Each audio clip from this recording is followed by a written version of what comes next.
Leila Jiménez está justamente averiguando acerca del tema con el doctor Hernán Rodríguez, infectólogo. Lo despertamos tempranito al doctor. Leila fue para conocer un poco más de esto, no para generar el pánico, que nunca es bueno, sino para generar conciencia y aprender un poco acerca del tema. Leila, buenos días, adelante. ¿Qué tal, Mario? ¿Cómo estás? El saludo para todos los compañeros. Y estamos ya con un profesional justamente para hablar acerca de esta situación. Me decía Carolina, nuestra productora, creo que tengo un déjà vu, no sé si se cierran o no las fronteras. Bueno, vamos a aclarar un poco el panorama también acá con el doctor Hernán Rodríguez acerca de esta situación. Doctor, el nivel de contagio de esta enfermedad, ¿qué tan agresivo puede llegar a ser? Ya hubo casos en nuestro país también en años anteriores. Buen día. Sí, buen día, ¿cómo están? Un saludo a toda la teleaudiencia. Realmente, bueno, en este caso ya tuvimos nuestra experiencia hace un par de años con este virus, solamente que se trataba de otro clado. El clado es un grupo de virus que tienen una ascendencia común, por decirlo así. Más o menos alcanzamos alrededor de 126 casos. Algunos requirieron internación, pero afortunadamente no tuvimos fallecidos. Lo que ocurre actualmente es que se produjo una mutación del virus, lo cual aparentemente genera una mayor capacidad de dicho virus para transmitirse de persona a persona. Van, involucrando a personas también, de edades tempranas, a niños por debajo de 5 años, en un gran porcentaje. Entonces eso es lo que acarrea una novedad y llama la atención, y parecería ser que esta nueva mutación hace que sea entonces más fácilmente transmisible. Y en cuanto a la letalidad, si nos ponemos a calcular, como estábamos hablando fuera de cámaras recién, ¿verdad? Estamos alcanzando un 3% de letalidad. Para más o menos 16.000 casos, hay 500 fallecidos aproximadamente. Obviamente, mientras más cantidad de casos haya, por más de que el porcentaje sea muy bajo, en términos absolutos es una cantidad importante también, ¿verdad? En cuanto a la dispersión a nivel mundial, esa es una realidad. Ya nos tocó vivir también, realmente no será raro, no será de extrañar que llegue hasta nuestro país. Pero lo importante aquí, como ya se mencionó a través de, declaraciones del Ministerio de Salud, lo importante es la vigilancia, es decir, pensar en la posibilidad de que una persona esté con esta enfermedad, hacer un diagnóstico precoz. Afortunadamente tenemos disponibilidad de hacer los análisis confirmatorios y, por supuesto, actuar en consecuencia. Doctor, ¿cómo se da el contagio de la enfermedad y también cómo uno puede darse cuenta con los primeros síntomas? La transmisión del virus se produce por contacto físico. Hasta donde sabemos, el contacto debe ser estrecho, salvo que nos demos cuenta posteriormente que eso cambió, ¿verdad? Pero el contacto estrecho, tal es así que se llegaba a relacionar inclusive con relaciones sexuales, porque son actos que requieren un contacto estrecho. Entonces, eso en primer lugar, hasta el momento eso es lo que se maneja. Por otro lado, una vez que se comienza a tener los síntomas, son síntomas inicialmente inespecíficos: dolor de cabeza, fiebre, dolores musculares, que de hecho no nos hacen pensar en la viruela símica en sí, en esta enfermedad en sí. Pero al cabo de aproximadamente 5 días, al aparecer las lesiones de la piel, es allí donde ya debemos tener presente esta enfermedad. Una vez que empiezan a aparecer las lesiones de piel, tiene una serie de pasos, de procesos, de características, desde pequeñas manchitas rojas. Luego esas lesiones de piel se sobreelevan, aparecen las llamadas vesículas, que comúnmente se llaman ampollitas. Posteriormente, el contenido líquido transparente se transforma en un contenido purulento, opaco. Luego se rompe, aparecen las costras, y finalmente estas costras curan y, se considera ya curada la enfermedad. Todo este proceso dura aproximadamente entre 2 a 4 semanas, tiempo en el cual la persona debería estar en aislamiento para evitar la transmisión a otras personas. Las lesiones son como la viruela que conocemos normalmente. Como la varicela sería. Sí, son muy parecidas y varía mucho entre persona y persona en cuanto a la cantidad, desde unas pocas hasta miles inclusive. Entonces, por eso es importante, repito, sospechar desde un inicio para hacer un diagnóstico específico a través de los análisis. ¿Vacuna? ¿Se puede hablar ya sobre eso, doctor? ¿Ya hay vacunas de hecho? Sí, de hecho ya se desarrollaron un par de vacunas. No está disponible para toda la población mundial. Paraguay no tiene, ¿verdad? Pero generalmente las recomendaciones se dan para aquellos grupos, aquellos grupos vulnerables, es decir, aquellas personas que tienen riesgo de tener cuadros graves. Por ejemplo, las inmunodeprimidas, las que tienen las defensas muy bajas, etcétera. Pero, repito, el manejo es sintomático y lo importante es tener un diagnóstico precoz. Bueno, está escuchando también el doctor Mario de por ahí si le quieren hacer alguna consulta. Bueno, primero agradecerle por recibirnos hasta ahora bien tempranito al doctor y claro, sobre todo yo decía, doctor, no entrar en pánico, ¿verdad? Porque ese es el peor enemigo. Consultar, hacer los estudios pertinentes. Hemos tenido... Y usted es más joven que yo, pero hemos tenido épocas en que, por ejemplo, hasta viruela y todo hubo en Paraguay. Varicela, las enfermedades con erupciones. ¿Es algo parecido o es distinto esto? Sí, así como suelo decir, quienes tenemos cierta edad somos sobrevivientes. Hemos tenido una serie de enfermedades. Sí. De hecho, anteriormente recibíamos la vacuna antivariólica, o sea, contra la viruela humana. Esa vacuna se llegó a aplicar hasta el año 1980, donde ya la Organización Mundial de la Salud declaró como erradicada la enfermedad, es decir, ya sin existencia en el mundo. Por lo tanto, ya no correspondía aplicar esa vacuna contra la viruela humana. Quienes recibimos esa vacuna hasta 1980 tenemos inclusive hasta un 85% de protección. Es decir, de cada 100 personas que recibieron la vacuna antivariólica, o sea, contra la viruela humana, hasta 1980, que de cada 100 personas, 85 se consideran protegidas. Así que, digamos, eso por lo menos estaría siendo favorable para aquellas personas, digamos, que están, digamos, por encima de los 60 años sobre todo. ¿Cuál es la diferencia, doctor, entre la viruela y la varicela? Porque siempre se presta un poco para la confusión, ¿verdad? Sí, son dos virus diferentes, forman parte de familias de virus diferentes. La varicela es una enfermedad también, ¿verdad? Viral, obviamente, es un virus que se transmite de persona a persona, muy contagiosa. Afortunadamente, Paraguay redujo muchísimo la incidencia de esta enfermedad gracias a la vacuna. Hay una vacuna, sí, en el programa regular de vacunación del Ministerio de Salud, y se aplica en niños justamente para la prevención de formas graves, sobre todo de varicela. Es un virus de diferente familia, diferentes características, pero las lesiones son parecidas. Ahí está entonces, Mario. Cuando hablamos de mutación, porque escuchamos en la pandemia también mucho este tema de mutación, hablan de que viene más agresivo, o al menos eso es lo que se escuchaba, ¿no? ¿Por qué es esta, porque la gente se alarma al escuchar emergencia sanitaria internacional? ¿Es tan para alarmarnos así, doctor? Sí, realmente. Bueno, la mutación es un fenómeno natural que ocurre en todas las especies vivas, digamos, inclusive en el ser humano. Y por supuesto los virus no son la excepción. Entonces, las mutaciones son cambios en la estructura genética que hacen que cambien también su estructura, digamos, viral, digamos, la estructura, la forma del virus. Y eso genera o mayor capacidad de transmisión o menor capacidad de transmisión. O sea, son cambios aleatorios, o sea, al azar, ¿verdad? Entonces, esos cambios son los que nos mantienen en alerta para determinar si son favorables o desfavorables para nosotros los seres humanos.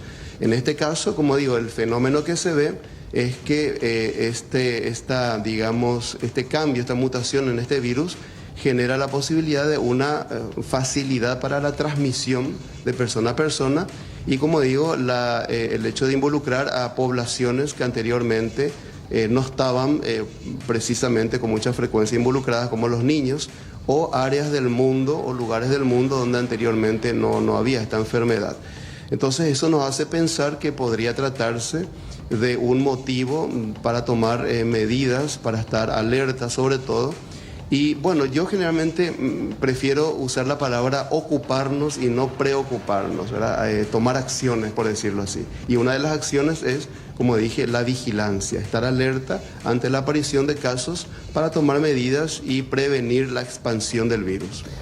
Doctor, yo sé que ya lo dijiste, pero siempre es bueno reiterar nada más porque acá la gente está enviando muchas preguntas para usted e insisten un poco en esta consulta. Dice, si en Corrientes ya tenemos, esto quiere decir que en poco tiempo vamos a tener también ya nuevamente en Paraguay, y el tema de las medidas de prevención principalmente. Claro. En primer lugar, la primera medida de prevención que yo considero es tener en la mente la posibilidad de que llegue justamente, sin entrar en pánico, por supuesto, al contrario, es para tomar las medidas a tiempo.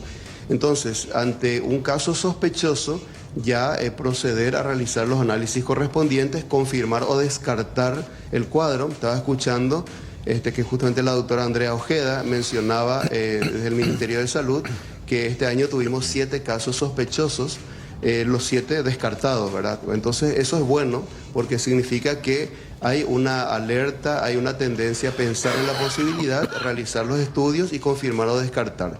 ¿Para qué eso? Justamente para realizar el aislamiento correspondiente del paciente y, digamos, minimizar el riesgo de transmisión en la comunidad.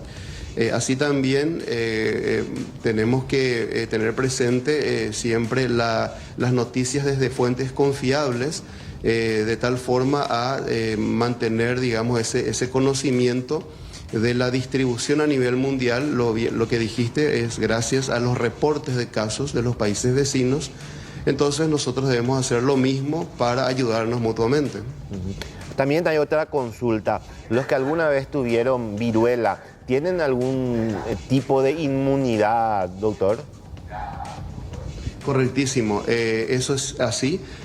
Aquellas personas que ya tuvieron la viruela símica, no importa que haya sido de otro clado, porque fue un clado diferente el que circuló anteriormente, tendrían inmunidad para este clado que está circulando ahora. También consultan, doctor, con relación a la letalidad de la viruela del mono. ¿Esto se da por una asistencia médica tardía o por la agresividad propiamente?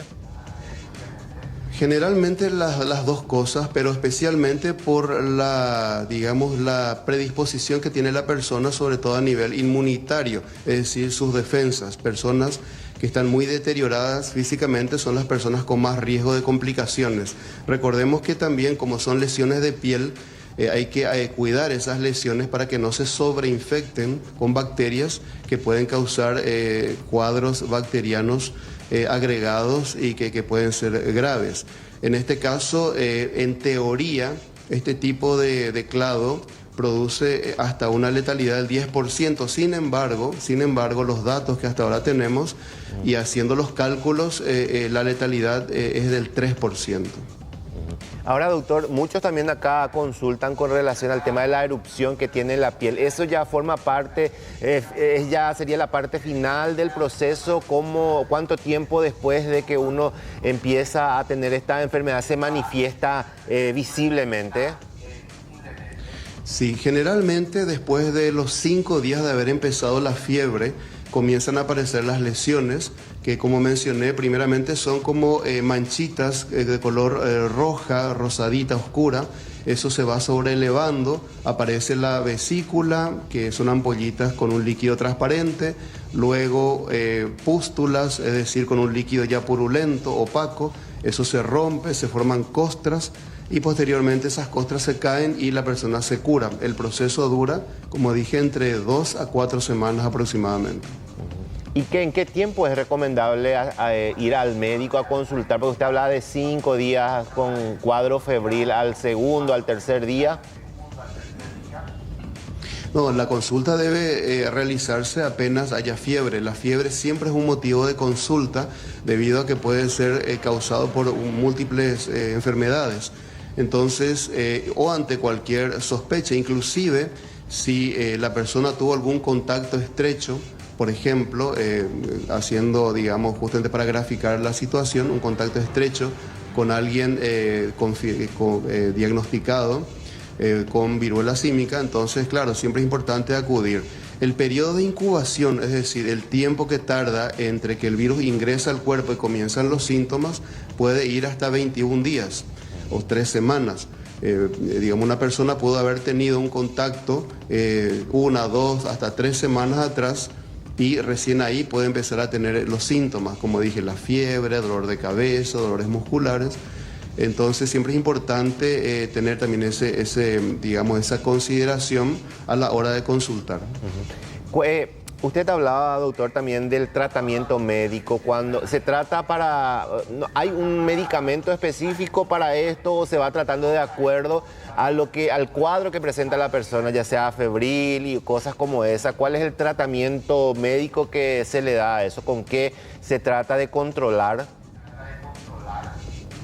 Sí, el tratamiento es sintomático, es decir, si el paciente presenta fiebre, se le administra un antifebril, ¿verdad? Si presenta dolor, un analgésico, la hidratación, sobre todo si tiene dificultades para tragar, por ejemplo, si hay lesiones en la boca.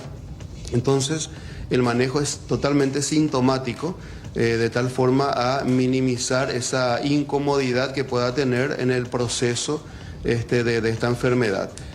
No se está considerando ningún antiviral contra esta afección en realidad, ¿verdad? Siendo práctico, ¿verdad? Siempre, por supuesto, hay estudios, investigaciones para poder brindar a la comunidad médica una posibilidad de ofrecer al paciente algo, ¿verdad? Pero hasta el momento el manejo es solamente sintomático. Ahora, doctor, también acá consultan, usted hablaba del aislamiento, ¿solamente aislamiento o cuál? Porque la gente pregunta, ¿verdad? ¿Solamente me aíslo o tengo que tener en cuenta algunas que otras cuestiones cuando tengo en casa una persona en esta situación? Sí, si el manejo es domiciliario, lo ideal sería efectivamente, ¿verdad? Que se encuentre en una habitación separada y mucho cuidado con los objetos que utiliza, ¿verdad? Porque el virus está justamente, principalmente en las lesiones de la piel y también, por supuesto, en las lesiones bucales. Entonces se puede expulsar el virus a través de estas secreciones de esos fluidos. Entonces todos estos fluidos que expulsa la persona y los objetos que, digamos, pudieran estar contaminados, ya sea ropas de cama, ropas personales, utensilios, etcétera, deben ser, por supuesto, manejados de una forma independiente, sobre todo a la hora del lavado correspondiente. No es necesario desechar, por supuesto, pero tener cuidado a la hora del lavado correspondiente de estos objetos y ropas. ¿Quiénes son más sensibles a contraer esto, doctor? Pues acá la gente sigue preguntando, franjas etarias, si hay diferencias, si puede afectar a adultos mayores, a muy niños, a muy bebés. Sí, es muy importante tener en cuenta eso. La experiencia que tuvimos con la epidemia que se desarrolló hace unos años, es bueno que principalmente se trataba de personas, digamos, adultas con un contacto estrecho, pero lo que está ocurriendo ahora, y eso todavía se está evaluando para poder dar una información más certera, es la afectación de estos grupos de edades en personas, digamos, de menor edad, ¿verdad? En niños, en un gran porcentaje. Entonces todo eso se está todavía evaluando. Si se produjo algún cambio en la forma de transmisión, pero hasta el momento lo que se sabe es que la transmisión se realiza a través de un contacto estrecho. Entonces, teniendo en cuenta esa vía de transmisión, los grupos etarios, los grupos de edad, entonces prácticamente, digamos, se amplía en cuanto a ese detalle, a ese punto. Bueno, realmente es importante ir aprendiendo, entendiendo, consultando siempre que es lo más importante. Ante cualquier síntoma, doctor, lo primero es ya consultar, ¿verdad? No perder tanto tiempo, que ese debe ser el problema, ni tampoco creer de que es una cosa sencilla que va a pasar espontáneamente. Lo ideal es la consulta. Y la pregunta final de mi parte, ¿estamos preparados aquí a nivel privado y público para tener diagnóstico rápido? Sí, así mismo. Desde el punto de vista de los laboratorios que disponen de los reactivos para hacer el análisis, la respuesta es sí. De hecho, digamos, el laboratorio de referencia es el Laboratorio Central de Salud Pública, en donde inclusive se puede hacer un análisis, un estudio llamado secuenciación, lo que nos permite saber si corresponde efectivamente a la variante de este clado que ahora está circulando. Entonces tenemos esa capacidad de diagnóstico hasta ese punto. Por supuesto, acá todo el proceso de diagnóstico comienza con la toma de muestra y repito mi respuesta, sí, hay capacidad para la toma de muestra de las lesiones y esa muestra se lleva también con un protocolo determinado hasta el laboratorio o los laboratorios para hacer el diagnóstico correspondiente. Bueno, Leila, algo más que quiera cerrar ahí, agradeciendo al doctor Rodríguez, realmente tuvimos una pequeña clase sobre el tema que es muy importante, más que nada información y sobre todo no también a lo que estaba otra vez volviendo, Leila, las teorías conspiranoicas. Exactamente, y ojalá que no tengamos que volver a lavar los videos otra vez del Super Mario, así que hay que cuidarse sobre todo. Sí, tal cual, tal cual. Bueno, Leila, gracias. Dale, señor, hasta luego. Leila Jiménez ahí consultando, importante informarse bien.